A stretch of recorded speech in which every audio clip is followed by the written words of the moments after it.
Masmavi Mutfakta'ya hoş geldiniz. Sevgili arkadaşlarım, hamuru yoğurun, buzluğa atın, istediğiniz zaman pişirin. İnanılmaz lezzetli bir kurabiye yapın. Hemen tarifime başlıyorum. İyi seyirler dilerim. Hamurumuz için gerekli malzemeler: 125 gram oda ısısında yumuşamış tereyağı, 1 tane yumurta, yarım su bardağı pudra şekeri. Ben bunu aynı zamanda tarttım. 80 grama tekamül ediyor. Çeyrek su bardağı sıvı yağ 40 gram. 1 tatlı kaşığı nişasta ilave ediyoruz. Mısır veya buğday nişastası olur, hiç fark etmez. 1 paket vanilya şekeri. 1 tatlı kaşığı da kabartma tozumuz olacak. Çok hafif tepeli. Lütfen dikkat edin. Kabartma tozunu kurabiyelerde çok fazla kullanmayın. Şimdi bütün malzemelerimizi bir spatula ile olabildiğince karıştıralım. Buradaki amacımız kabartma tozu, vanilya hepsinin maksimum derecede geçmiş olsun.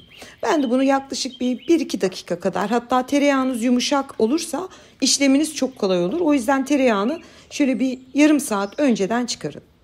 Gördüğünüz kıvama getirelim. Toplam un miktarımız 2, maksimum 2,5 su bardağı kadar. Kullandığınız yumurtanın büyüklüğü un miktarını etkileyecektir. Şöyle unu ekledim. Kabaca bir karıştırıyorum.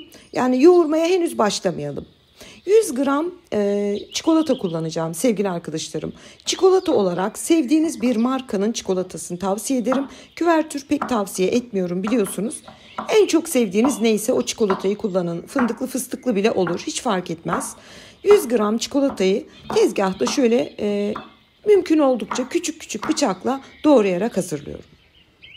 Doğramış olduğumuz çikolatalarımızı da hamurumuza ilave edelim ve güzelce yoğuralım. Bu arada benim kullandığım çikolatanın dışı kıtır çikolata, içi de böyle biraz kremsi bir dokusu varmış. Yoğurunca rengi tabii ki çikolatalı kakao eklemiş gibi oldu. Aslında eklemedim. Çikolatanın yaymış olduğu orijinal çikolata lezzetiyle bir renk.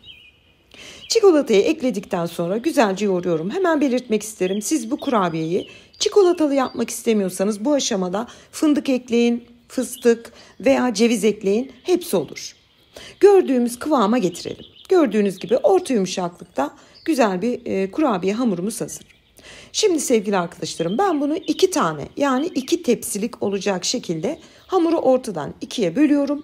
Tezgahta elimle silindir yapıyorum ve hazırlıyorum.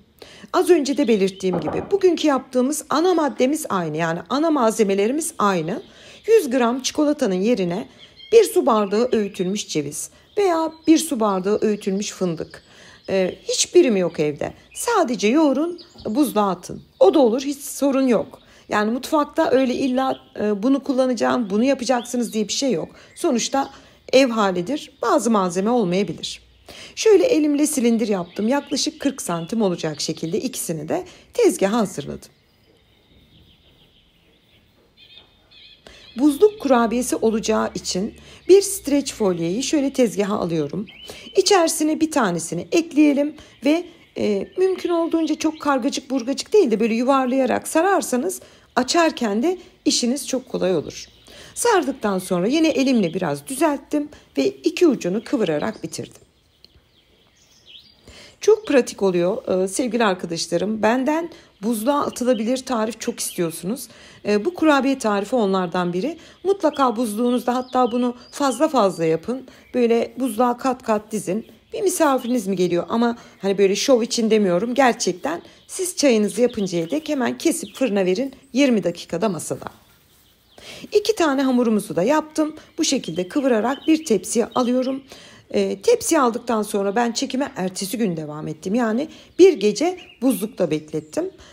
İsterseniz bir hafta sonra, isterseniz bir ay sonra pişirin, hiç fark etmez. Vaktiniz ne zaman varsa yapıp buzluğa atın. Kurabiyeleri şimdi buzluğa atıyorum.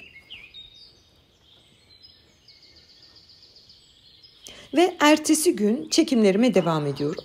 Gördüğünüz gibi tamamen donmuştu. Şöyle size de göstereyim. Buzluktan böyle çıkarmaz, bilirsiniz, böyle taş gibidir. Henüz dondur zaten, bıçağınızla da kesemezsiniz. Bu sebepten şöyle bir tezgahta bir 5 dakika bekleyin ki biraz kendini yumuşatsın.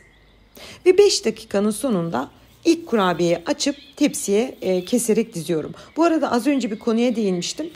onu biraz açmak isterim. Hani bazen başlıklar görüyorsunuz. 5 dakikada masada, 3 dakikada hazır, 5 dakikada bitiyor. Şimdi şöyle mantıklı düşünürseniz bir tarifin 5 dakikada pişmesi, hazırlanıp masaya gelmesi mümkün değil.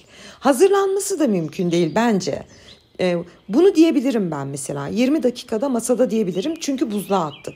Bu adil ve dürüstçe bir başlık olur. Ama 5 dakikada masada deyip normal bir kurabiyeyi yapmanız mümkün değil. O tarz başlıklara da itibar etmeyin. Yumurtayı bu arada ben açtım, dilim dilim kesiyorum, sohbete daldım. İstediğiniz boyutta ve genişlikte kesebilirsiniz. Hatta kurabiyelerinizi ben böyle minik minik yaptım, daha bereketli ve kahvenin çayın yanına daha çok yakıştığı için. Siz büyük büyük istiyorsanız böyle Amerikan cookiesler gibi daha da tek role yapın, tek silindir yapın, daha büyük şişko. Onu dilim dilim kesin, hiç fark etmez. İlk tepsimiz bitti, diğer hamurumuz bekliyor. Önceden ısınmış alt üst ayar 180 derecede 15 maksimum 20 dakika pişmeye gönderdim. Benim fırınımda 20 dakika tam denk düştü. Lütfen gözünüz fırında olsun. Bakar mısınız sevgili arkadaşlarım? Ne bir yayılma var, ne bir yapışma var, ne bir şeklini bozma var. Muazzam bir görüntü. Çok da güzel, böyle çikolata da ayrı bir güzellik kattı içine. Hemen bir tel alıyorum soğuması için. Biliyorsunuz ikinci kurabiyemiz bekliyordu. Onu da tabii ki şöyle hızlı çekimle hemen açıyorum, kesiyorum ve tepsiye diziyorum. Beni biliyorsunuz, ben videolarımda bir ayrıntıyı anlatırken hani ikinci tepsimizi de kestik dizdik yapmıyorum. Çünkü ben tariflerimi baştan sona kendim yaptığım için hepsini kaydediyorum. Yaklaşık birkaç saniyede de ikinci hamurun nasıl hazırlayıp kesip bunu bu defa full olarak kestim. Tepsinin tahtanın üzerinde, daha sonra da kolaylıkla dizdim.